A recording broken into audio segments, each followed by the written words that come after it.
Les installations et les matériels de l'ONG à Lima ont été incendiés à l'hôpital général des Remparts à Paris, une foule en colère en date du 21 mai. Cette bourgade située à une dizaine de kilomètres de Bunia dans la province de l'Ituri est au cœur de la nouvelle épidémie d'Ebola qui frappe l'est de la RDC. Cet incident a été déclenché par le refus du personnel de l'hôpital d'autoriser à la famille d'un patient décédé d'Ebola de récupérer son corps pour éviter la contamination. La famille a récupéré le corps par la force et 6 patients qui étaient suivis, dont 3 cas confirmés, se sont enfuis.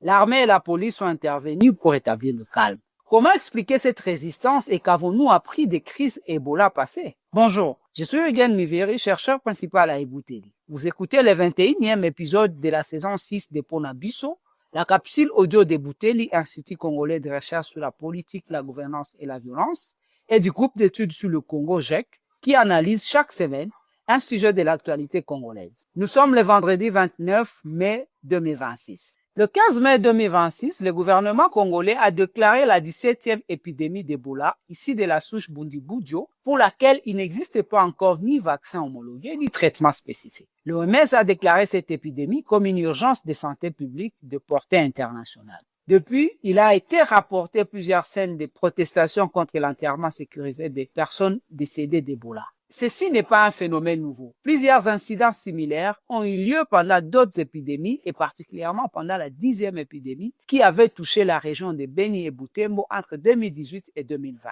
L'une des explications de la résistance pourrait être trouvée dans l'ignorance de la population face à cette maladie.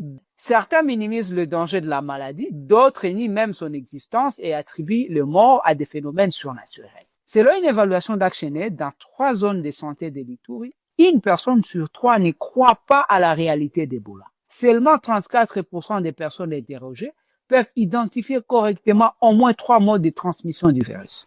Alors que seuls 64% pensent qu'Ebola est une réalité et qu'il n'est pas lié à des causes spirituelles ou mystiques. La 10e épidémie avait aussi mis en lumière un autre aspect de cette ignorance qui concernait cette fois-ci les intervenants. Au début de la riposte, les intervenants avaient manifesté un mépris des us et coutumes locales, notamment en ce qui concerne les enterrements, jusqu'à causer des situations tragiques. L'épidémie qui a sévi entre 2018 et 2020 est la plus longue que la RDC ait connue et celle qui a mobilisé le plus de moyens internationaux et peut nous permettre de comprendre dans une certaine mesure la résistance actuelle. Les études sur la 10e épidémie ont montré que la résistance est nourrie entre autres par la méfiance. Les rapports du groupe d'études sur le Congo, publiés en 2020, estimaient que d'importants progrès scientifiques et cliniques réalisés au cours de cette épidémie ont révolutionné le traitement d'Ebola et transformé cette maladie en une maladie pouvant être évitée et traitée par un vaccin. Toutefois, il alertait aussi sur les limites d'une riposte étrangère aux communautés.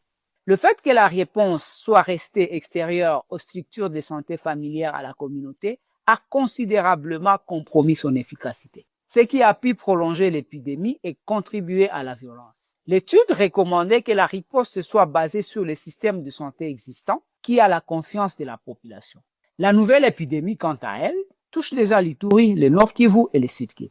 Les 3 provinces sont en proie à des violences. Le contexte sécuritaire et politique a créé une méfiance entre les populations et les autorités. Certaines personnes disent ne pas comprendre qu'une maladie mobilise autant d'attention alors que la population endure bien plus depuis des décennies. Par exemple, alors que dans l'espace de quelques semaines, les États-Unis ont mobilisé plusieurs millions de dollars pour faire face à l'épidémie, des millions de déplacés manquent de moyens de subsistance dans la même région.